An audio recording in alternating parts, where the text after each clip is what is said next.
Hey guys, I'm Big Mike, and like always, I'd like to thank you for being here today. Today we have another Ask Me Anything session with FuturesTrader71.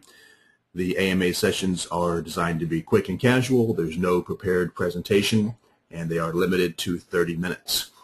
Go ahead, guys, and start typing your questions right now. I'll be turning things over to FT71 in just a second, and we'll try to get everyone's questions answered. The recording for the AMA session will be uploaded to the AMA thread on BMT later this afternoon. If you're not sure how to find it, you can go to BMT on the top right of the page next to the search option, type in AMA space FT71, and that'll take you to it. All right, guys, here's FT71.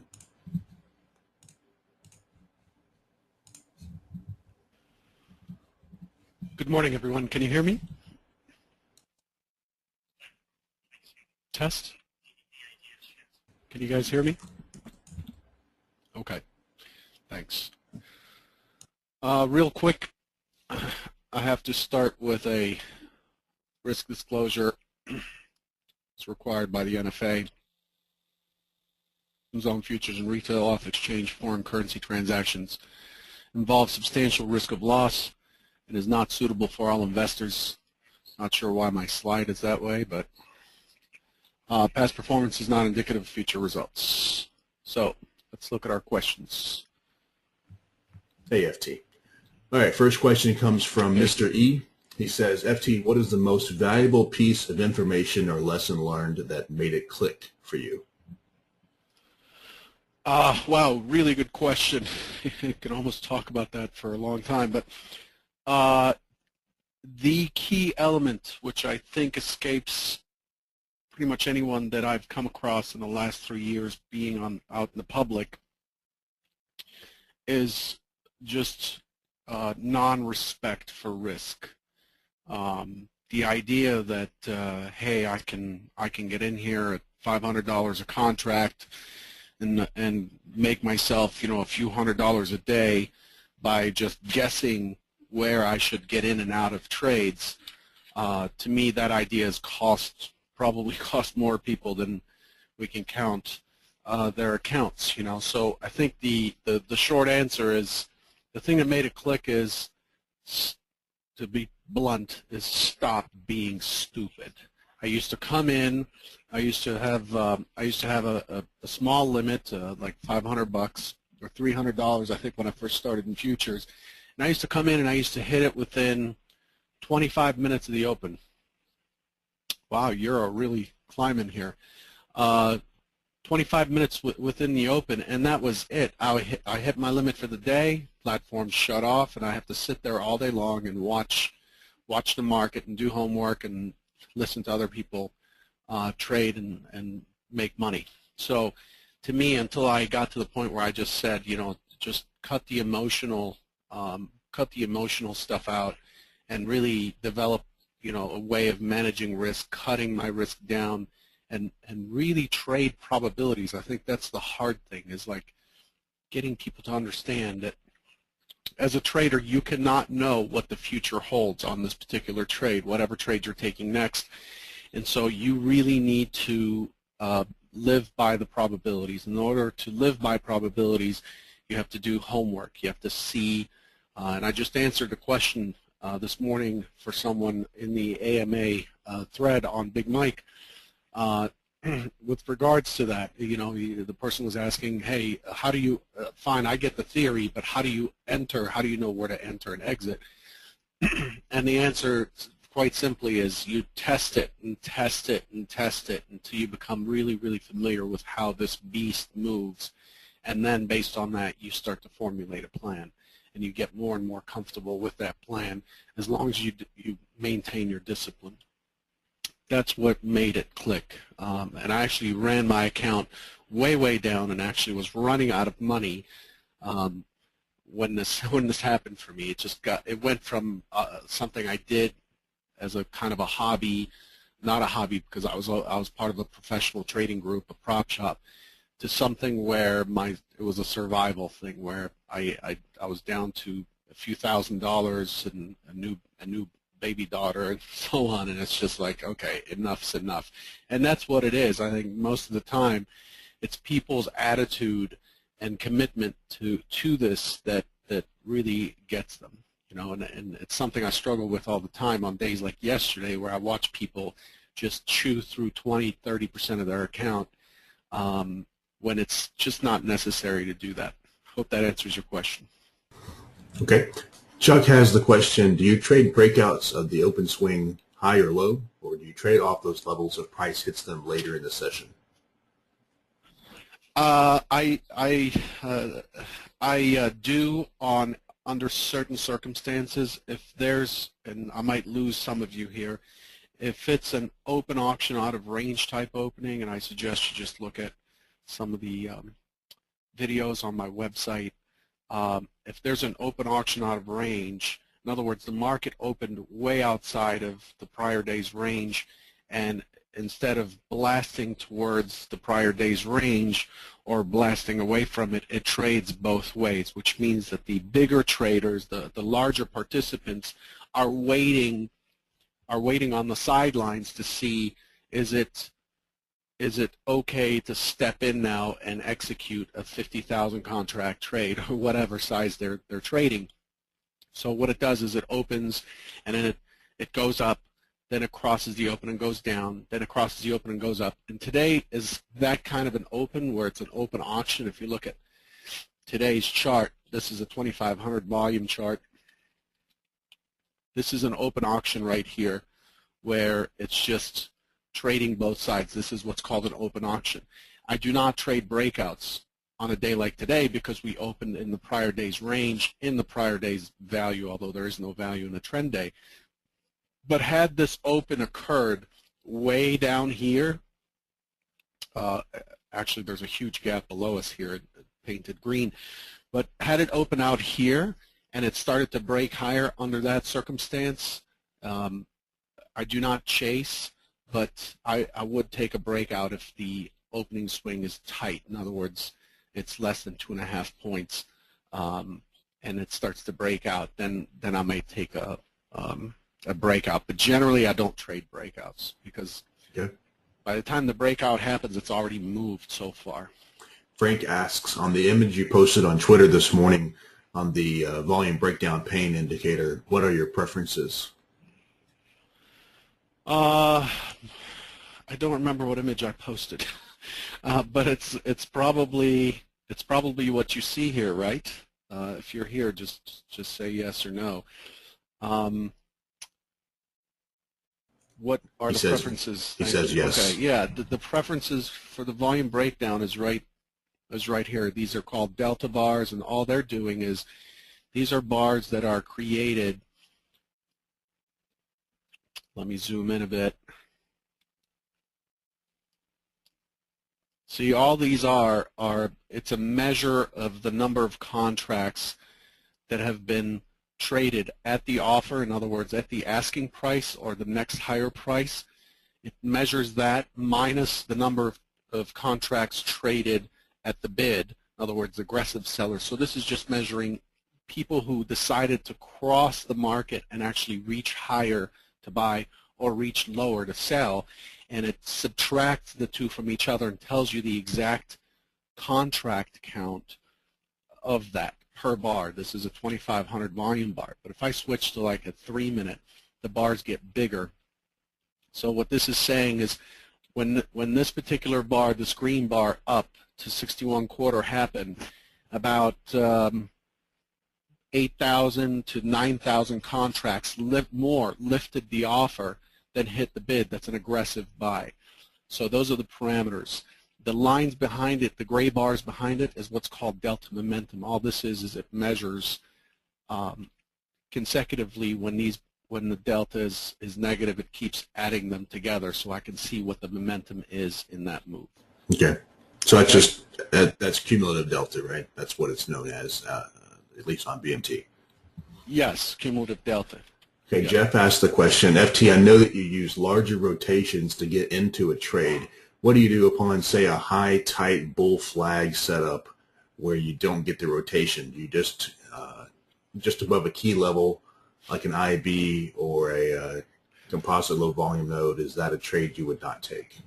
Okay, so is this such a situation right now? Just so I understand the context of the question, are you speaking of something like this, where it's just reached a high and it's flagging and there's nothing for you to trade against, Jeff? Okay. He says yes. So we've made, let's go back to the 2500 volume chart, which is what I trigger off of. We've made an 11-point rotation. The probability of an 11-point rotation in ES historically in a 1-year data set going back from March this year to March prior year, the probability of an 11-point rotation is less than 2%. It's actually less than 1% of the time. So this is an extreme, and that's 11 points without a 6-tick pullback. So basically it went up, it had these pullbacks, but none of them were 6 ticks or better. That's what this is saying. So for that to this tells me that the third force, or the bigger force, now is in the market. So I don't want to fade these kinds of moves unless I have something dramatic to trade against, something like a CLVN, like this point right here on this profile that shows that there is no interest in this price. Otherwise, I need to wait for the IB to come back, or something else to set up, a midpoint, something. What I won't do is get emotional and say, oh my God, I'm going to miss this. Yeah, the zigzag seems wrong here, I agree. What I don't want to do is basically get emotional about missing the trade, which is one of the psychological triggers for traders. There's a fear of missing out on a trade, and there's a fear of losing, and those are equally powerful. So what I do is just trade the plan. In other words, I need for this to come back to a reasonable area. I need for it to come back to a reasonable price for me to buy. Okay? Okay. So no matter what, I'm not going to trigger a trade without something to lean against. Trade Dog is asking, how do you take your homework levels into executable trades? Is there anything that you look for taking theory into practice? So, yeah, I just answered this in the forum. Really, it stems from understanding what an auction is and what an auction does. So for me to take what my homework is and turn that into an actual trade, I already know, and if you follow me on Twitter, you'll see it, or you can just go look at it now. You'll see what I'm outlining for the day. So what I'm outlining are my expectations for the day. My expectations are based on my understanding of what the market's trying to do. And I do that by looking at bigger time frames. What is this market trying to do? It's balance, breaks out, balance, breaks out, then it falls back into balance. So I'm expecting this market to struggle with this volume down here that we put in from March 5th till April 9th. I expect it to struggle, so I'm not looking for any breakout trades here. That sets the tone for the day for me. You know, both trading plans at the highest level need to start with what kind of a day am I expecting, or am I in? Am I in a trending day, or am I in a balanced day? Those, if your trading plan does not break those two apart and come up with some sort of a plan, a different plan for each, then I would suspect that your trading plan will experience hardship when the market changes modes, and the market changes modes all the time. So the idea for me is to recognize early on what kind of a day am I going into here, and having opened in yesterday's range, in balance basically of yesterday's range, I know that I need to just back off. It's local to local trading, it's trader to trader. I need to back off. So having that context tells me, okay, I'm going to be trading from extremes back in wherever I can find those areas. And the key area for me today, again, if you look at my Twitter feed from before the open, key area for me today was 65 a test of 65. I expected this to break higher on the open. I expected the overnight high of 59.75 to be taken out early, which it did. However, it fell all the way back down to 54.50, which is the high before the close yesterday, before this move up. I expected this move up. So I'm looking, so the theory is it's balanced, the market's going to struggle, it's a two-way thing, we had a trend day, so I expect it to go back and forth. So that's the big idea. The actual trade triggers against some homework level that I have, and I've done enough homework and I've studied it enough that there is no question what I'm going to do once we get to that area. And I think that's the biggest difference. I think a lot of times when I receive this question, I start to dig into the reason behind the question. I find that folks want to simplify it to the point where it's like almost like a systematic mechanical answer. Oh, if then else, if it does this, then I do this, else I do that. And I don't trade that way, and I know there are a lot of people who are systematic and trade that way, but I don't trade that way. I trade an auction just like a local in the pit who sees an excess in prices or an excess in volume going one way or another, and then tie that in with a predetermined homework level. And then the third key part is risk control. If I get those three pieces together, then that's a trade, and it happens almost unwillingly or thoughtlessly, because I have no thinking to do at that point. I know that if I get a good enough rotation in an area I'm interested in, if I can get a counter rotation of 1.5 points, 2 points, so I can take risk off and hold on to something, then that's what I will do.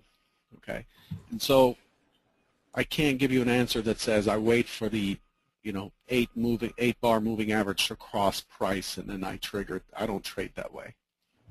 Okay, Chris is asking. He says, and after the last webinar that you did, he went to your site and he created an account. I'm assuming he's talking about the FuturesTrader71.com site, and he says he's confused to what services you offer.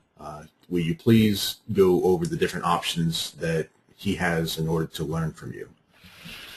Well, the website, not to get it too much into history, but the website was created as a result of coming online in 2010 or 9 or something, where I just started to talk about, just in generality, about trading, just trying to create a community, I guess. And I kept answering the same questions over and over and explaining the same things over and over. I would do these impromptu chats after the market closes, and somebody decided, somebody came forward and said, look, I can create a website for you so you don't have to keep talking about the same thing over and over and over. And then the website, a blog was born. Then eventually it got to be so difficult to keep up with the questions and folks sending me their stories and trying to help people that I actually was going to just stop doing it because it was just becoming too much and was interfering with my trading. And so eventually what was decided was, let's create a webinar series, and people would pay for that webinar series, and then the money for that would go to a charity that I started in 2008 because the charity had lost its grants when the market, when the economy crashed or corrected in 2009, 2008. And that's how it started, and that's all it is.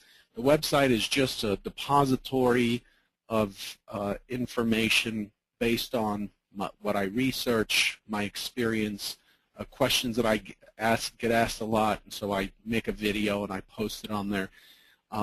However, under the brokerage that I'm a part of now, there is a process by which we are rebuilding the website to become much more comprehensive in its handling of traders and what they need. In other words, we want to create almost like an online university type of environment, and that's a thing in the works, including the potential for mentoring and things like that. But my time is limited, and this, trying to keep up with everybody is really, really demanding as I'm sure it is for Mike with the forum, for example. So it's my priority is really taking care of the traders that are part of the brokerage right now, handling their issues, and then but eventually it's going to go public, and hopefully I can provide something more comprehensive. But for now, it's just a depository of information. Okay. Naguib is asking, for someone who is trading on sim, trying to prove their trading plan, what kind of expectancy would you say that they should achieve before they start trading live? And would you say that a good expectancy for a trader is his first year of consistency? Excellent question. Excellent question. First of all, expectancy is simply your win percent times your average winner minus your loss percent times your average loser. It gives you a number, and it's either dollars, points, or ticks. Depends on what you use for your average win and average loss, okay?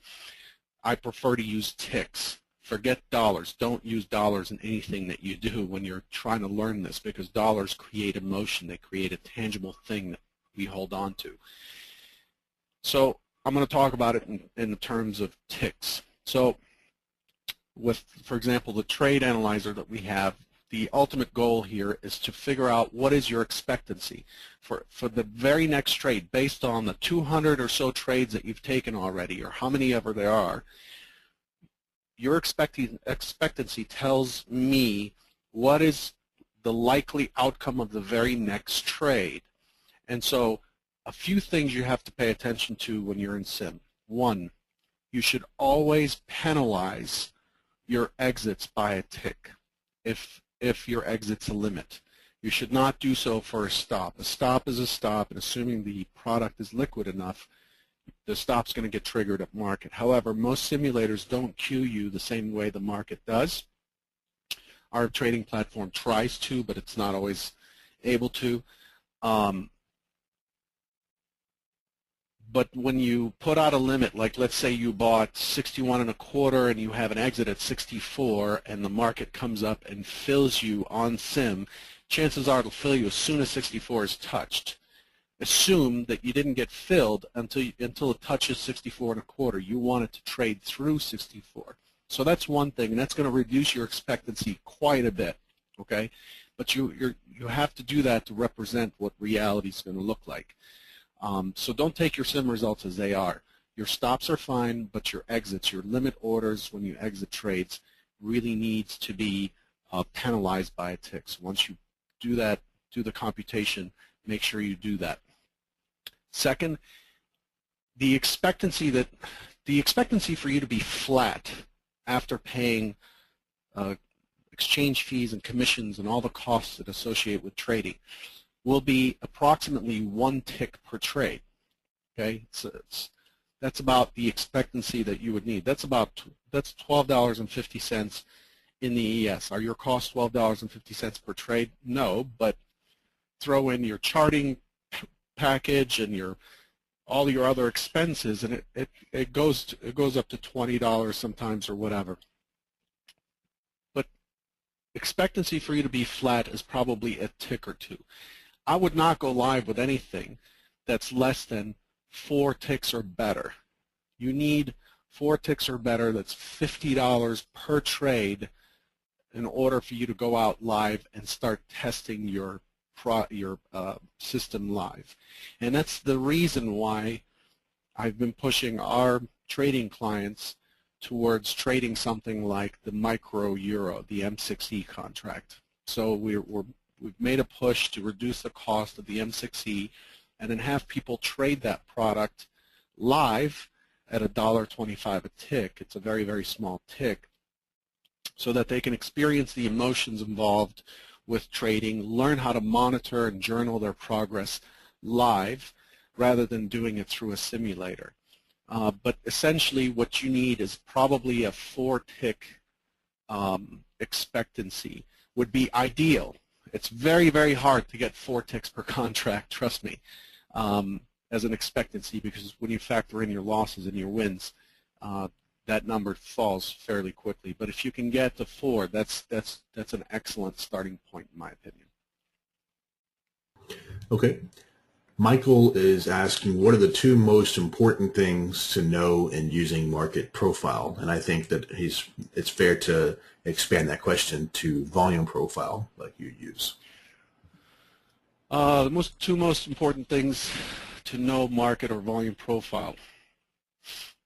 Um, it's hard to answer that. I mean, essentially what you're looking for when you're studying volume or market profile, and market profile is basically the original product that took 30-minute time slots and made a histogram like this, but using 30-minute time slots. Volume profiling takes actual volume and charts that. This is a market profile chart right here. Okay, so that's market profiling. The two most important things to know is the key thing you're trying to find out is where is balance? Where is balance? Balance occurs wherever the profile is fat. That's when sellers and buyers came together and agreed on price within a range. This range right now is 56.5 to about 62. Where's balance? That's what market profile charts that other products or other indicators do not show you.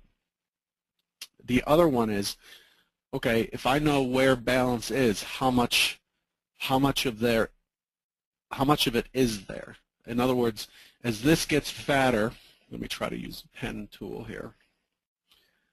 As the profile gets fatter, as this profile gets fatter, there's a lot of energy because for every buyer there's a seller. There's never more buyers. There are never more buyers than sellers in futures. For every buyer there's a seller, and the fatter that is, the more likely that the move, when it goes into imbalance, is going to be stronger because the market goes from, hey, you guys, we agree on price, let's trade back and forth, right, to, hey, we got to reprice this thing, let's move to another area. So the market goes from balance to imbalance to balance to imbalance, and that's what it does historically. And so I want to see how much balance there is. If balance comes in and it looks really sharp like this, then I expect this move to be a lot stronger. There's a lot of energy. There are many people who sold when it breaks higher that are going to have to, that are likely going to be pushed out, and so my targets become bigger for my runners. But market profile, volume profile, the key is where's balance, and what is the market doing against or relative to that balance right now.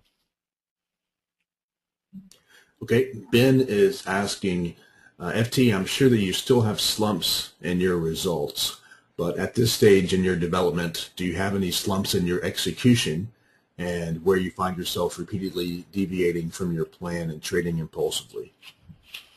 Absolutely. Everybody has rough patches. If you run into somebody that says I never do, I would look at their statements. But I absolutely have slumps and rough patches, and it comes with life. Like just issues outside of your control can affect you psychologically when you come into work. You didn't sleep well. You got into an argument with your spouse. Whatever.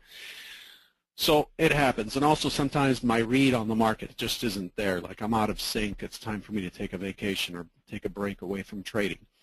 So slumps do happen. Slumps happen generally when I'm deviating from my plan. So it's a great question. It's a two-part question, but both parts are connected. I do deviate from my plan. I'm generally sorry for it. The market makes me pay. I might get away with it 6, 7, 8 times. And then whack, I have to be reminded that I violated my own rules. And so it's not smart, but there's always that impulse. I'm aggressive, I'm competitive, and I want to push when I can push, and it doesn't often work. And generally, it forces me to go back to the drawing board or to go back to what I'm supposed to do and to just sit on my hands when I'm supposed to sit on my hands. And that's something that everybody I would guess that everybody would struggle with throughout their career, that they got into a trade impulsively and they shouldn't have. Hope Okay. that answers it. Sure. Elena is asking, FT, what market breadth indicators do you pay most attention to? For example, ticks or VIX or something else. Do you use them for initiating trades or as a filter only? And I want to add to that a later question that came in from Bob on a similar topic. He says, can you explain the S&P issues tick? Is it similar to the NYSE tick? And we'll make this the last question since we're at 30 minutes. Okay, so let me take Bob's question first. The S&P tick issues are the same as the New York Stock Exchange tick issues, but the S&P tick issues, and I have it on a 15-second chart here, is only looking at the S&P 500 stocks, the underlying stocks in the S&P 500, upticking and downticking. So the tick is basically measuring right at this moment how many stocks uptick minus how many stocks downtick at this very moment, and it comes up with a number. Right now it's between 6, 22, -4, and so forth.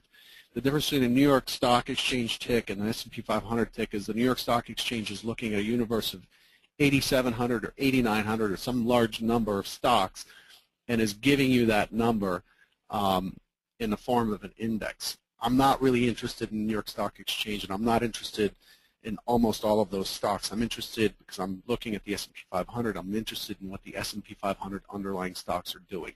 And so I look at the S&P tick instead of the New York Stock Exchange tick. Does it make a huge difference? Probably not. But I prefer to go with something I understand rather than something that's just out there and others are using. As far as breadth indicators, I don't initiate off of any breadth indicators like the I use the S&P breadth. This is the advancers versus decliners net on the S&P. I watch these just to give me context. I also use a cash index chart. This is a chart that is a percent chart, and I know the colors. It shows me the relative strength or weakness from the open of today of various things. The transports are leading the charge here. Transports, Qs are pink, so forth, and then you look down here, and it's the DAX is dragging since the U.S. Open, and of course now it's closed, but it's keeping things down. And this gray line here is the VIX. It kind of gives me a snapshot of what is going on in a contextual way. And then I look at financials and things, but I don't initiate off of those. I strongly recommend that folks do not initiate on the S&P using some other product. You need to initiate on the S&P using information that the S&P is generating for you. However, these other breadth indicators and looking at underlying stocks and things like that help you gain context, and that is the hardest part of trading, is gaining context and keeping context in mind, because if you have context and you're reading it properly, that's what we call being in the zone. You can put on trades almost randomly and be able to manage them as long as those trades are taken in the direction of the context of the market, you know. So that's really what I keep trying to stay on top of all day long, and I tweet about, is trying to always paint a picture for context. Hope that answers your question. Okay, and with that, since we're at 30 minutes, we're going to make that the last question. I'll be posting the recording for this session in the AMA thread on BMT as always. If you don't know how to find it, you can go to bigmiketrading.com. On the top right next to search, type in AMA space FT71, and that'll get you to the thread where FT has been answering questions and where we've been recording these sessions. Okay, guys, thanks, FT. I'll see you in a couple weeks. Thank you. Take care. Thanks. Bye.